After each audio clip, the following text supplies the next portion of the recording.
ये बचा लेगा आपको। थोड़ा भी नाम जप हुआ है तो अंतिम समय जो चित्र आने वाला आपका है, जो आपकी फोटो खींचने वाली है अगले जन्म की, उसमें भारी पड़ जाएगा नाम, आपको बचा लेगा।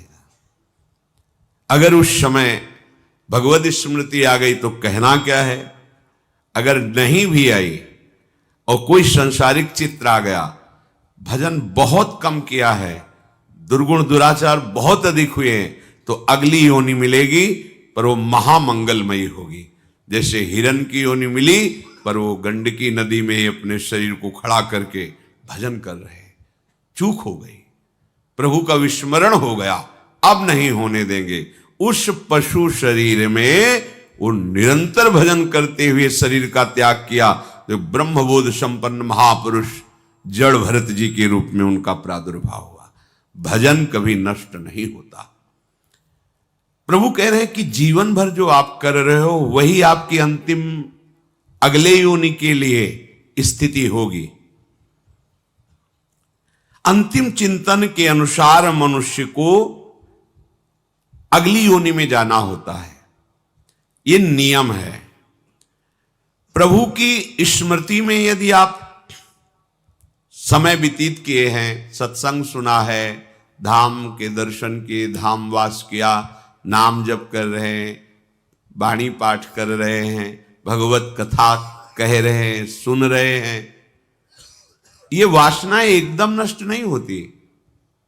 ऐसा नहीं कि परमार्थ का पथिक जे ही इस मार्ग में कदम रखा तो वासनाएं भस्म हो गई, ऐसा कहीं नहीं लिखा, ऐसा है भी नहीं, चलने पर अनुभव होता है। जे ही इस मार्ग में कदम रखा तो वासनाओं का तूफान आ जाएगा। जो आप वासनाओं के तूफान को संसार में देख रहे थे वो कम है, क्योंकि माया जान रही मेरी पक्ष में ये गिरा पड़ा है। और जिस दिन आप परमार्थ के लिए कसेंगे तो देख लेना घबराहट पैदा कर देगी तुम्हारे मन में वासनाओं का तूफान। ऐसा तूफान बड़े बड़े साधकों में हमने देखा है, निर्णय करने की शक्ति खत्म हो जाती है। माया भगवान की ही सामर्थ्य से युक्त है, इसलिए वो कहते मामे हुए मैं निकालूंगा, मेरी शरण में तू रहे, तेरी सामर्थ्य नहीं तू निकल पावे। स्पष्ट घोषणा कर रहे हैं, मामे हुए प्रपद्यन्ते माया में ताम तरंती पे। हमारा चिंतन भगवत स्वरूप हो जाए, इसीलिए तो लगे हैं ये दौड़ भाग। घबराइए नहीं, इतना भी अपने को मत निराश कर लीजिए कि आप चल नहीं पाएंगे, बिल्कुल नहीं। बहुत कृपा का मार्ग है, बहुत दुलार करते हैं हरि। राई के सम भजन को मानत मेरु समान। ये संसार का स्वरूप अलग है, करुणा निधान का स्वरूप अलग है। आप निराश कभी मत होना। दोष हमें खींचेंगे, गिराएंगे, पर हमारे मालिक देख रहे हैं ना कि हमारे लिए प्रयासरत है। बस ये बात देखना, हमारे लिए प्रयासरत है। आपकी कॉपी जब जांची जाएगी तो बढ़िया नंबर आएंगे। अगर आप कपट कर रहे हैं, दंभ कर रहे हैं, पाखंड कर रहे हैं, फिर मालिक जान रहे, फिर निर्णय में सही अंक नहीं आएंगे। ध्यान रखना, अंदर की बात हमारे प्रभु बहुत सूक्ष्मता से देखते हैं। प्रभु हृदय की बात देखते हैं। ये चलना चाहता है, ये मेरे लिए समर्पित है, नहीं चल पा रहा है, आप बिल्कुल चिंता मत कीजिए, मेरा क्या होगा, वही होगा जो परम मंगल होगा। हमारे प्रभु आश्रय को देखते हैं, हमारे प्रभु हृदय की बात को देखते हैं। करत सुरत सयबार है कि उस जीव के प्रति प्रभु बहुत कृपालु होते हैं जो थोड़ा सा भी प्रयास भजन के लिए शुरू किया है। बाहर वाले लोगों की बात मत मानो, हम आपको हृदय की बात कहते हैं। थोड़ा सा भी भजन के लिए आपका जो एक कदम बढ़ा है ना, प्रभु इतने को ही बहुत मान लेते, बहुत मान। अगर वो ऐसा ना माने तो किसी की सदगति ना होने दे माया, आप समझ लीजिए। थोड़ा सा जहां हम चले प्रभु की तरफ, तो जैसे अत्यंत मोही पिता, वो लड़खड़ा के बालक ऐसे करके चला, वो दौड़ पड़ा, क्योंकि छोटा बालक पता नहीं चल पाए कि ना चल पाए, कहीं गिर ना जाए, वो दौड़ पड़ता है। ऐसे ही तुम अपने प्रति विश्वास रखो। हम नहीं चल पा रहे, बहुत फिसलन माया की है, दौड़ आएंगे प्रभु, बोले 10 साल तो हो गए। तुम्हें 10 साल बहुत लगता है? अभी 10 साल के 10 जन्म व्यतीत हो गए महात्माओं के साधन करते हुए, और आप अगर 10 साल में 10 मिनट भी भजन करने लगे हो ना, तो माया पर बहुत बड़ी तुमने विजय प्राप्त कर ली। 10 मिनट, ये सब कोई इसका महत्व नहीं जानेगा। तुम 10 बार राधा राधा कहते हो ना, और पूरे दिन भर प्रपंच में लगे रहते हो, हम हृदय से तुम्हें प्रणाम करते हैं कि ये 10 बार राधा नाम जो तुमने बोला है, ये तुम्हारे लिए बहुत बड़ी काम की चीज हो जाएगी, निर्णय में तूफान मचा देगा। पर इतना लेकर हम फिर प्रपंच रति करें और पापाचरण करें, ये चूक हो जाएगी। थोड़ा भी भजन बहुत बड़ा काम करता है। ये मतलब कुछ बातें ऐसी होती जो कहने में एक हल्की नजर आती। कई महात्मा ऐसे स्वप्न में जिन्होंने नाम की महिमा का परिचय दिखाया, ऐसा सुंदर महल जिसमें हर जगह नाम लिखा हुआ है, बीच में वो खड़े हुए हैं, एक एक नाम का ऐसा चमत्कारिक स्वरूप कि उसी में प्रिया प्रीतम झलक रहे हैं। एक एक नाम, मतलब आप बोले राधा, राधा वल्लभ, साक्षात प्रिया प्रीतम आपके जिह्वा में है। एक बार बोले राधा वल्लभ, ये आपको बचा लेगा। घोर पापाचरण तुमसे हुए हैं, तुम्हें एक नाम बचा लेगा, विश्वास करो। पर हम वर्तमान में एक नाम लेकर विषय चिंतन करेंगे तो जलते रहेंगे। हम परिणाम की बात तुम्हें कह रहे हैं, तो ये जलन मिटे और वर्तमान भगवदाकार हो जाए तो कितना बढ़िया रहेगा। इसलिए हमें निरंतर नाम जप करना है।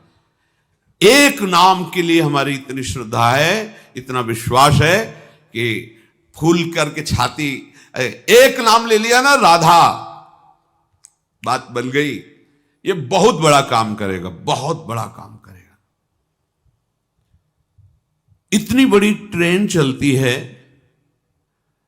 इंजन में पावर होता है, डिब्बे सब केवल उसके सहारे से। इतनी बड़ी ट्रेन का इतना कनेक्शन होता है,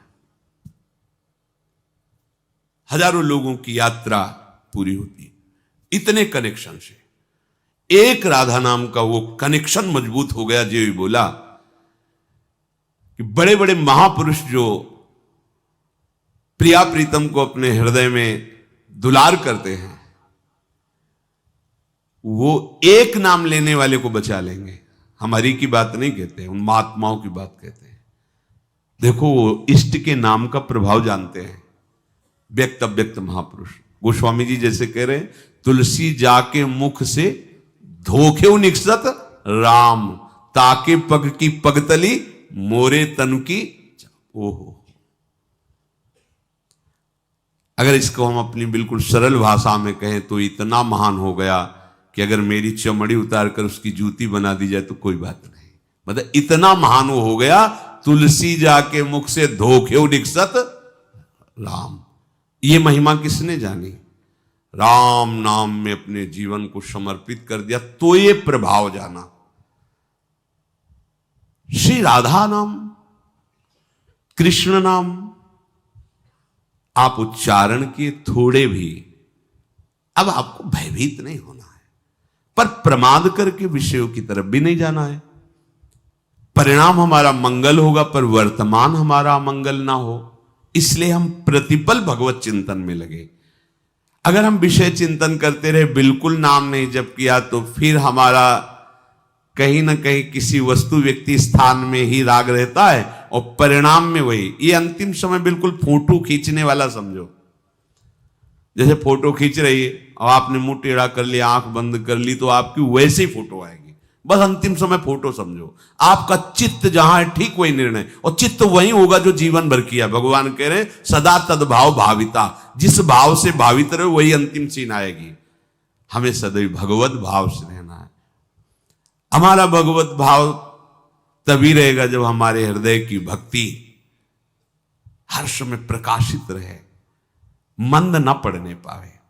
देखो, बड़ी कृपा से भक्ति का बीज हृदय में आता है, फिर बीज अंकुरित होता है, फिर वो पौधा है, फिर वो वृक्ष बनता है। जब वृक्ष रूप में हो जाए तो फिर कोई परेशानी नहीं रहती। अब जैसे अंकुरण हुआ है, वो अगर बकरी मुंह मार दे, गया। बट वृक्ष का बीज और अजवाइन का बीज एक ही जैसा होता है, पर अजवाइन इतनी बड़ी पौधे में होती है, और बट वृक्ष जब अपना रूप धारण करेगा तो हाथी भी बांध दिया जाए तो उसे नहीं उखाड़ पाएगा, बड़ा विशाल बट वृक्ष। भक्ति का बीज अंकुरण होता है, उसको सींचते हैं और उसकी बाढ़ करते हैं। भक्ति की अगर बाढ़ के द्वारा रक्षा न की गई तो माया बकरी चुन जाएगी, आहार कर। और बकरी का चरा हुआ पौधा मुश्किल ही किनगा देता है, दोबारा अंकुरित होने में बहुत। ये माया बकरी जब तुम्हारे भक्ति पौधे को चर जाएगी तो तुम्हारे अंदर नास्तिकता आ जाएगी। कुछ नहीं, सब नाटक, सब ड्रामा देख लिया, अरे हम भी सेवा में रहे, हम जानते हैं सब। क्या जानते हो तुम? अगर तुम जान गए होते तो यही जानते कि प्रभु के सिवा कुछ नहीं है। क्या जाना? अपने बुद्धि के विषय को, प्रपंच को जाना, और क्या जाना तुमने? बकरी चरेगी तो पौधा में अंकुरण होने की शक्ति क्षीण हो जाएगी। ये माया बकरी है। गुरु कृपा से, हरि कृपा से तुम्हारे हृदय में अंकुरण पहुंचा है, बीज का हो गया है अंकुरण। अब कोमल कोमल पत्ते निकल रहे हैं ज्ञान वैराग्य के, भक्ति में। और माया बकरी अपने बच्चों के साथ आ रही मिमियाती हुई, काम क्रोध लोभ मोह मद मत्सर, ये चुनने के लिए आ रहे हैं उस पौधे को, यही आहार है उनका। आपकी बाढ़ मजबूत होनी चाहिए। सत्संग, साधु संग, भक्ति कर दीप प्रेम करी बाती, साधु संगति करी अनुदिन राती। रात दिन साधु संग में रहो। साधु संग किसी शरीर, किसी वेश को नहीं कहते। साधु संग भगवद उपदेश को कहते हैं। जो महापुरुष जन भगवत चिंतन में तन्मय, उनकी वाणी के अनुसार चल रहे हो, रात दिन साधु संग कर रहे हो। जब कोई उपासक भक्ति मार्ग में जुड़ता है तो किसी भी महापुरुष का आश्रय लेता है, किसी भी संप्रदाय के, किसी भी, सब भगवत चिंतन परायण महात्मा जन है। जब आश्रय लेता है तो उसे आनंद की अनुभूति होती है। आश्रय से उसके अंदर त्याग वृत्ति प्रकट होती है। त्याग ही वैराग्य रूप धारण करता है। ये यात्रा उनके आश्रय से हुई। अब उस आश्रय से नजदीकता बढ़ती है, प्रियता बढ़ती है। जहां नजदीक और प्रिय हुआ, अब माया आखिरी जाल डालती है। इसलिए महत्संगस्त दुर्लभ हो, फिर लिख दिया तुरंत दुर्गम हो। इतना दुर्गम है अब सानिध्य निर्वाह करना कि आपको लगेगा जब आश्रय नहीं लिया था तब तो था, आश्रय लिया तब भी था, अब तो नजदीक हो गए, अब क्या हो गया? अब आखिरी फाइनल है। अगर ये दुर्गमो शब्द पार कर गए तो अमोघस्य आगे शब्द है, निश्चित भगवत प्राप्ति। अब वो महापुरुष के वचन, महापुरुष के प्रति समर्पण, इसका विस्मरण कर जाता है। अपना अस्तित्व उसके अंदर जागता है। हमने ये त्याग किया। मैं ए भैया कहां हो, कहां हो? आश्रय लिया था तो शब्द था कृपा सिंधु, आपकी कृपा से मुझ अभागी का भाग्य उदय हो गया और वृंदावन वास मिला। मेरी सामर्थ्य कहां थी? प्रभु मैं तो संसार के भोगों में रत, आपकी कृपा से वैराग्य मार्ग में कदम रख रहा हूं। आज से नियम लेता हूं कि ब्रह्मचर्य से रहूंगा, आज से नियम लेता हूं कि भजन करूंगा। ये बीच में क्या आ गया? ये मैं कहां से आ गया? जिसका आश्रय लेकर तुम माया से मुक्त होना चाहते थे, उसको उपदेश देने की सामर्थ्य कहां से आ गई? उसके निर्णय किए हुए सिद्धांत में तुम्हें टांग लड़ाने की सामर्थ्य कहां से आ गई?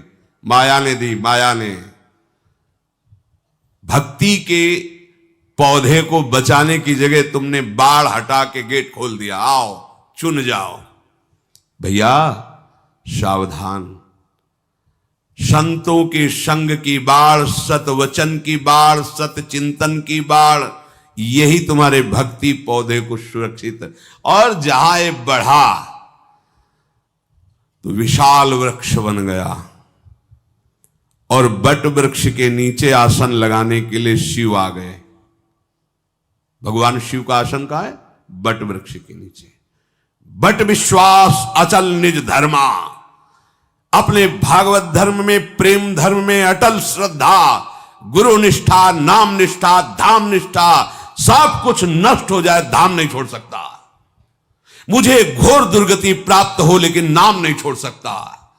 मेरा जगत चाहे मिलकर के सर्वनाश कर दे, हे प्रिया प्रीतम आपको नहीं छोड़ सकता। ये बट विश्वास अचल निज धर्मा। तो बैठ गए शिव लगा करके आसन उसी जगह। शिव कल्याण, शिव ज्ञान समुद्र, शिव समदर्शिता, ये जागृत हो गए। हर शोक भय नहीं मन माही, अस सज्जन मम उर्वस कैसे, लोभी हृदय बसे धन जैसे। उपासक को इस माया के आकर्षण के, माया के द्वारा प्रकट किए हुए प्रपंच के, माया के द्वारा प्रकट किए हुए नानात्व, भेद बुद्धि, दोष दर्शन, इससे अपने आप को बचाना है, उसमें कुदाना नहीं है।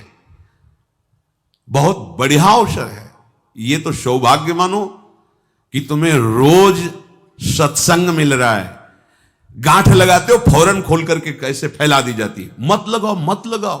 रोज हम गांठ लगाते हैं, माया से संबंध की रोज गांठ लगाते हैं। भगवत कृपा, गुरु कृपा रोज उसे खोल रही है। अरे भैया, जो मेन गांठ खोलनी, वहां तक पहुंचने के लिए हमें आगे बढ़ना है। तुम तो फिर नई गांठ जोड़ रहे हो, फिर तुम नया बंधन स्वीकार कर रहे हो, राग द्वेष का, गुण दोषों का, फिर नए जन्म की तुम रचना। छोड़ इसको, अभी तुम मेन पे पहुंचना है, जड़ चेतन की ग्रंथि का भेदन करना है।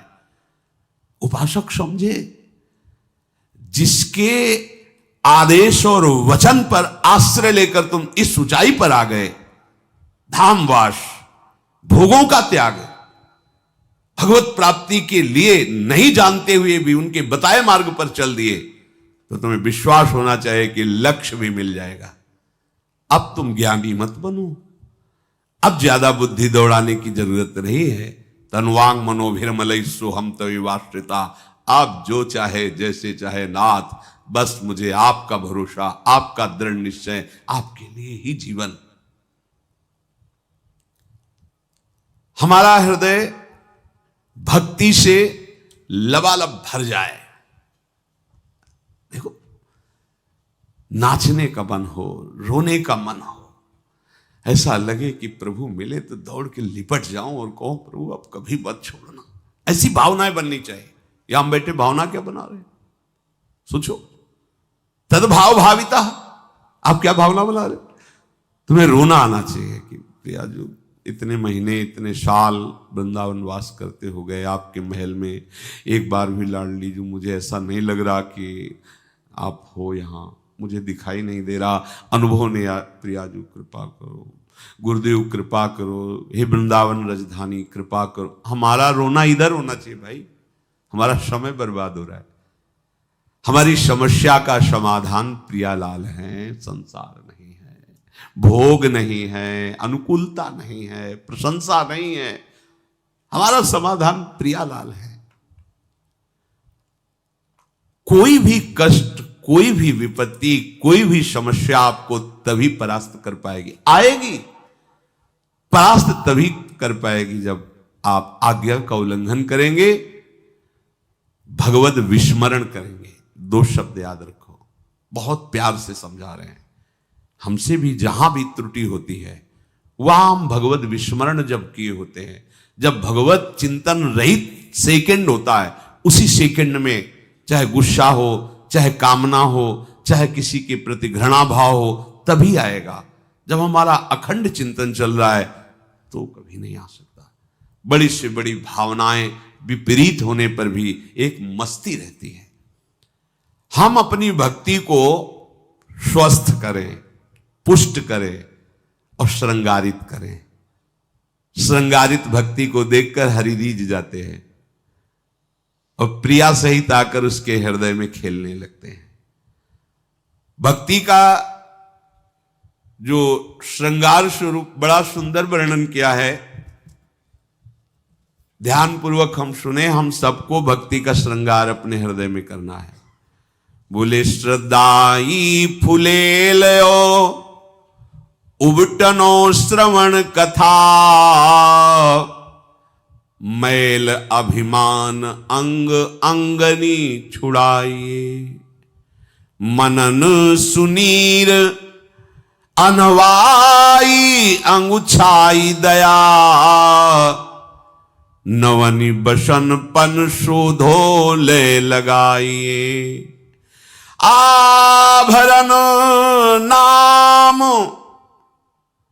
हरि साधु सेवा कर्ण फूल, मानसी सुनथ संग अंजन बनाइए, भक्ति महारानी को श्रृंगार चारु बीरी चाह, रहे जो निहारी लहे लाल प्यारी गाइए।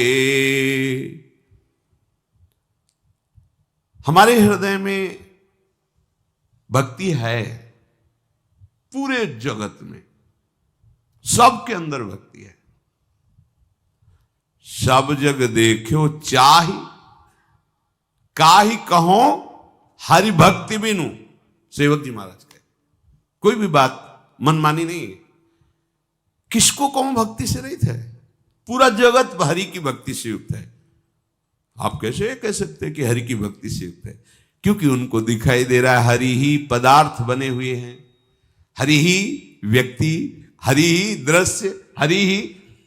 तो तुम किसी पदार्थ की भक्ति कर रहे हो तो महापुरुष क्या देख रहे? तुम हरि की भक्ति कर रहे हो, पर तुम जानते नहीं हो कि हरि है, इसलिए तुम्हारा हृदय असंतुष्ट है, तुम्हारा हृदय दुर्गति की भावों से युक्त होकर दुर्गति का भोग कर रहा है।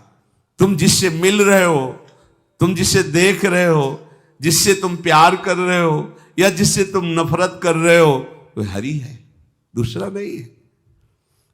हमारी भक्ति हरि से विमुख होकर के हरि स्वरूप त्रिभुवन में फैली हुई है। मत्ता परतरम नान्यत। अब कोई विषय की भक्ति करता है, कोई स्त्री की भक्ति करता है, कोई पुरुष की भक्ति करता है, कोई सब चराचर जगत देख लो आसक्त है।